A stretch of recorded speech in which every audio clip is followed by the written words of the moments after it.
Hər kəsə salam. Bugünkü izahlı təhlilimizdən xoş gəlmisiniz. Heç vaxt itirmədən gələn birbaşa mövzuya keçək. Bugün biz təhsil eksperti İlham Əhmədovun rəqəmsal iqtisadiyyatımızın gələcəyi barədə qələmə aldığı, necə deyərlər, əsl həyəcan təbiri çalan məqaləsini incələyəcəyik. Bilirsiniz, bu sadəcə növbəti darıxdırıcı akademik müzakirə deyil, qətiyyən. Bu əslində ölkəmizin post-neft dövründəki taleyini həll edəcək bir yol xəritəsidir. Əgər gələcəkdə iqtisadiyyat, texnologiya və təhsilin necə kəsişəcəyi sizi də düşündürürsə, tam düzgün yerdəsiniz.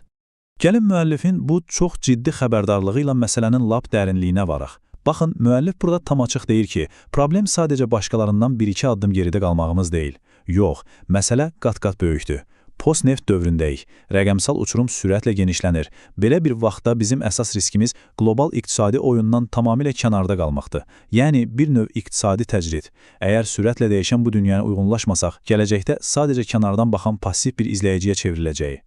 Keçək məsələnin növbəti tərəfinə. Təhsil, yeni strateji resurs. Biz mütləq anlamalıyıq ki, niyə insan kapitalı artıq gələcəkdə sağ qalmağımız üçün sadəcə bir seçim yox, qaçılmaz zərurətdir. Bilirsiniz, rəqəmsal transformasiya sadəcə məktəblərə yeni, parıltılı kompüterlər almaq deyil. Bu, tamamilə fərqli bir düşüncə tərzidir. Təhsil artıq ənənəvi xidmət sahəsi statusundan çıxıb, o, sözün əsl mənasında bizim yeni neftimizdir. Gələcəyin iqtisadiyyatını quracaq, onu irəli aparacaq, yeganə yanacaq, məhz yüksək səviyyəli rəqəmsal bacarıqlara sahib insan resurslarıdır. İndi isə gəlin müəllifin toxunduğu distant təhsil paradoksu adlanan hissəyə baxaq. Bu hissə əslində bizim şiddətlə ehtiyac duyduğumuz modellə reallıqda etdiklərimiz arasındakı o nəhəng qəribə uçurumu göstərir. Son 25 ilin uğursuzluqlarına, yəni bu ardıcıllığa baxsaq, görərik ki, 2020-ci ilə qədər bizdə yalnız imitasiya xarakterli, pərakəndə və dəhşətli dərəcədə bahalı layihələr var idi. Sonra pandemiya gəldi. Digər ölkələr bu böhrandan istifadə edib təhsil sistemlərini rəqəmsallaşdırıb, necə deyərlər, əsl təkamül etdikləri halda, biz bunu sadəcə məcburi və müvəqqəti bir yamaq kimi gördük. Düzdür, bu çox böyük bir itirilmiş fürsət idi. Və budur, 2026-cı ilə doğru gedirik, amma hələ də stagnasiya içindəyik. Hələ də oturub, görəsən distant təhsili necə quraq deyə müzakirələr aparırıq. Biz burada ilişib qalmışkən, gəlin görək qlobal təhsil bazarında nələr baş verir. Biz öz paradoksumuzla əlləşdiyimiz bir vaxtda, kənarda, qlobal səhnədə tamamilə fərqli bir partlayış yaşanır. Sadəcə bu rəqəmə bir baxın. 2030-cu ilə qədər qlobal onlayn təhsil bazarının həcminin 130 milyard dolları keçəcəyi proqnozlaşdırılır. Hətta bəzi hesablamalar bunun yarım trilyon dollara çatacağını göstərir. Yarım trilyon. Bu onu sübut edir ki, təhsil artıq o klassik sinif otağı çərçivəsindən çıxıb, dünyanın ən gəlirli, ən nəhəng sənayələrindən birinə çevrilib. Məhz buna görə o müəllimin də vurğuladığı kimi ən son və ən önəmli strateji resursdur. Yaxşı, gəlin bu kəskin fərqi biraz da açaq. Qlobal bazarda əsasən iki rol var, istehlakçı və istehlakçı.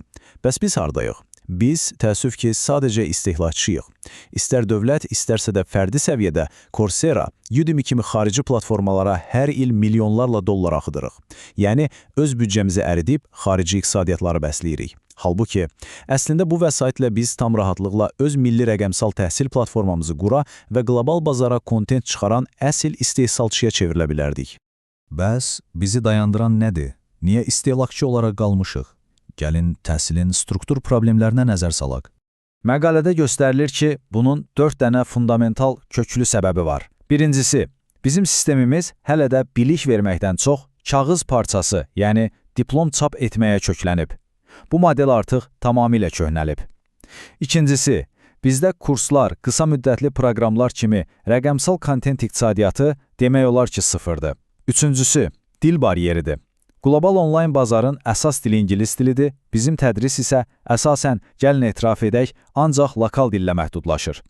Və dördüncüsü, ən təhlükəlisi, dövlət səviyyəsində rəqəmsal təhsili qlobal bazara çıxaracaq aydın bir strategiyanın ümumiyyətlə olmamasıdır. İndi isə baxaq görək həll yolu nə ola bilər? Yeni universitet modeli necə işləyir? Əgər biz bu dərin problemləri həll edib ayaqda qalmaq istəyiriksə, hər şeyi sıfırdan dəyişməliyik. Əsl reallıq budur ki, rəqəmsallaşma sadəcə universitetin IT şöbəsinə tapşırılacaq bir iş deyil, bu idarə etmənin tamamilə kökündən yenidən qurulmasıdır. Süni intellekt, fərdiləşdirilmiş öyrənmə və nəhəng təhsil platformaları artıq o bildiyimiz klassik 4 divar arasındakı universitet modelini tamamilə sıradan çıxarır. Özünüz düşünün, əgər bir tələbə qlobal platformadan eyni biliyi daha ucuz və daha effektiv ala bilirsə, niyə lokal, köhnəlmiş bir sistemə vaxt və pul itirsin ki? Və ən həlledici məqamlardan biri, təhsil verənlərin öz missiyası. Müəllimlərimiz artıq sadəcə yerli auditoriyada lövhə qarşısında mühazirə oxuyan şəxslər olmaqdan çıxmalıdırlar. Onlar özlərini bu yeni rəqəmsal ekosistemdə qlobal kontent yaradıcıları, rəqəmsal kurs müəllifləri kimi yenidən kəşf etməlidirlər. Sözsüz ki, qlobal rəqabətdə sağ qalmağın, necə deyərlər, suyun üzündə qalmağın yeganə yolu budur. Beləliklə, gəlirik ən əsas suala. Xilas üçün çıxış yolu nədir? Bəli, boynumuza alaq ki, vəziyyət kifayət qədər ağırdır. Bəs necə xilas ola bilərik? Bizim passiv istehlakçıdan aktiv istehsalçıya çevrilməyimiz üçün müəllifin təklif etdiyi 4 dəqiq addım var. Birinci növbədə bizə çox dilli milli EdTech, yəni milli təhsil texnologiyaları platforması hava su kimi lazımdır. İkincisi, universitetlər sadəcə bina olmaqdan çıxıb rəqəmsal kontent istehsal edən mərkəzlərə çevrilməlidir. Üçüncü addım olaraq bayaq dediyim kimi, müəllimlər qlobal kurs yaradıcıları kimi yenidən hazırlanmalıdır. Və dördüncü, dövlət bütün bu prosesi birbaşa sifariş verərək dəstəkləməli və əlbəttə ki, sürətləndirməlidir. Təbii ki, gəlin reallığa baxaq. Biz hər sahədə, hər fəndə bütün dünya ilə rəqabət apara bilmərik. Bu sadəcə real deyil. Amma biz müəyyən spesifik istiqamətlərdə, məsələn, enerji, logistika, neft-kimya və ya dövlət idarəetməsi kimi tarixən güclü olduğumuz niş sahələrdə xaricə rəqəmsal kontent ixrac edib tam dominantlıq edə bilərik. Baxın, müəllifin hədəflənmiş rəqabət dediyi məqam tam olaraq elə budur. Hər şeyi yox, ən yaxşı bacardığımızı qloballaşdırmaq.